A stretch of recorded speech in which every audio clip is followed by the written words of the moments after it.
championship decider? Well, I'll tell you why. Firstly, because Jonathan Rea is the rider who trails in points. He's 30 down on Toprak Razgatlioglu, and he is a wet weather specialist. He performs well in these conditions. Toprak, throughout his superbike career, has... This is the first time any of these guys have been out there in wet conditions. Really important to be able to try and push hard on this lap as well, so that you can see what the grip level's like, see where the puddles are, see if there's anywhere where the rain does tend to collect and drain towards. So this is a very important couple of minutes for all these riders to be able to go out there and get as much information as possible. And why are we so excited about seeing rain ahead of a champ? Generally struggled when the weather has been like this. Think back to wet weather races even earlier on this campaign. Didn't have the headline results that he's had in other circumstances, but also because the possibility for more riders to get into the mix at the head of the field is that much greater. Think about Michael van der Mark and what he was able to do in Portugal. Think about Tati Mercado, he always goes well in the wet. The number of riders who could get in between Rea and Razgatlioglu will increase exponentially with wet weather.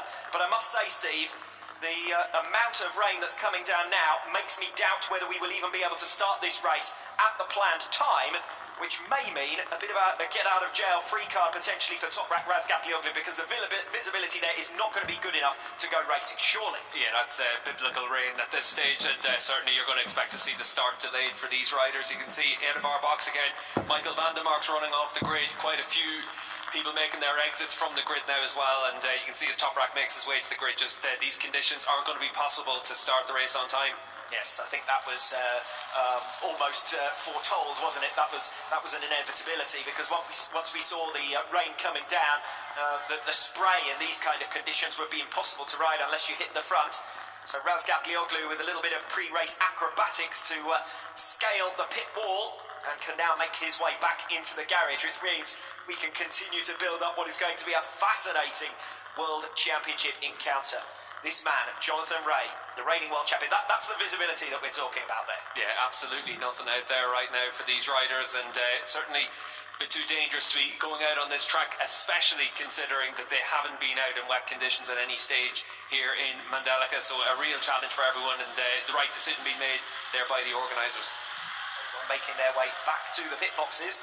We saw this for the support class, the Asia Talent Cup races earlier on today as well, although it wasn't raining anything quite like this, I can tell you. Yeah, and you can see there everyone making their way back into the pits, and they do look like they've been drowned out there really, and certainly for everyone it's going to be a little bit of a delay now. We'll wait and see what update we get on a start time. Tom Sykes still making his way around, and you can see just how difficult it is out there. Even at the slow speed Sykes is riding around at far too dangerous conditions. Very easy aquaplane in conditions like this. A lot of standing water is going to be out there.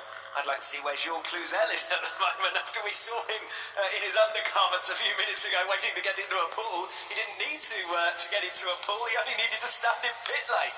And it is still warm out there. It's 26 degrees, 27 degrees, so it is very tropical, typical of what we get here in Southeast Asia. And it is actually this kind of downpour that we were waiting for over the last few days. It's threatened to come, but we haven't had anything like it up until now. Classic kind of weather conditions that we're used to seeing, for example, in Malaysia, as the seat is dried off and the bike dried off as best as possible for Toprak Razgatlioglu. Yeah, you can see Bono there just using the air guns to clear off as much of that as possible, and that's what you have to do at this stage. Toprak doesn't want to be too cross-eyed when he's out in the bike, but he's still pretty relaxed at this stage as we wait to find out when we'll get a new schedule here, but you can see just how quickly the conditions have changed.